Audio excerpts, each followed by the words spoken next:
ආයාලෝනේ ඔසිපොඩ්ඩා YouTube නාලිකාවට ඔබ සාදරයෙන් පිළිගන්නවා. රජය විසින් අස්වැසුම අහෝසි කිරීමට සැලසුමක් විපක්ෂ නායක කියයි. රජයේ අස්වැසුම සමාජ ආරක්ෂණ වැඩසටහන කඩිනමින් අහෝසි කිරීමට සූදානම් වන බවට ආරංචි ලැබී ඇති බව විපක්ෂ නායක සජිත් ප්‍රේමදාස මහතා අනුරාධපුරයේ තලාව ප්‍රදේශයේ පැවති එනම් මෙම මාස පසුගිය 4 වෙනිදා පැවති රැස්වීමකදී අදහස් දක්වමින් කියා සිටියේ අස්වැසුම වැඩසටහන ශ්‍රී ලංකාවේ දරිද්‍රතාවය අඩු කිරීමේ අරමුණ ඉටු කර ගැනීමට අසමත් වී ඇති බවයි.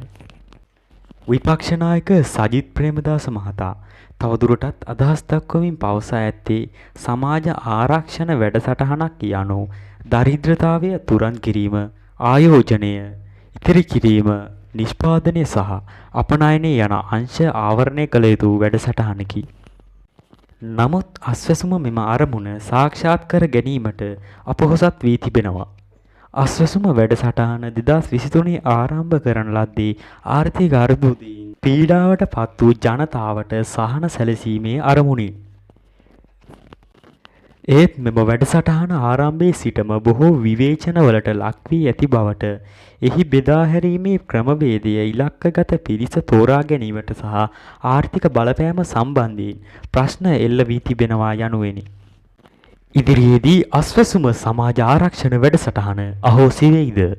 මේ පිළිබඳව සැබෑ තොරතුරු දැන ගැනීම සඳහා සමාජ සුබසාධක තොරතුරු එසැනින් ගෙන එන ඔසිපොඩ්ඩා YouTube නාලිකාවත් සමග රැඳී සිටින්න. අපගේ ඔසිපොඩ්ඩා YouTube නාලිකාව සබ්ස්ක්‍රයිබ් කරලා නැත්නම් සබ්ස්ක්‍රයිබ් කරන්න.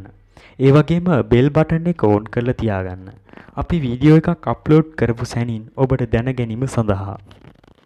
ඇත්තටම ඉදිරියේදී අස්වැසුමට කුමක් වෙයිද? අස්වැසුම ලබා දිය යුතුද නැද්ද? අපේ රටේ සමාජ ආරක්ෂණ වැඩසටහන් කෙබඳු විය යුතුද? ඔබට අවස්ථාව තිබෙනවා මේ වීඩියෝ එකේ කමෙන්ට් සෙක්ෂන් එක හරහා ඔබගේ අදහස රටට කියන්න. ඔයාලා හැමෝම channel එකට එකතු වෙලා ඉන්න.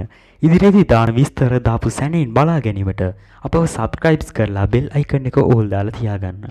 ඉතින් මේ වීඩියෝ හොඳ නම් like එකක් දාලා නොදන්න අයටත් share කරන්න. එහෙනම් අපි අදට ගිහින් ගෙන්නම්. ඔබට සුබ දවසක්.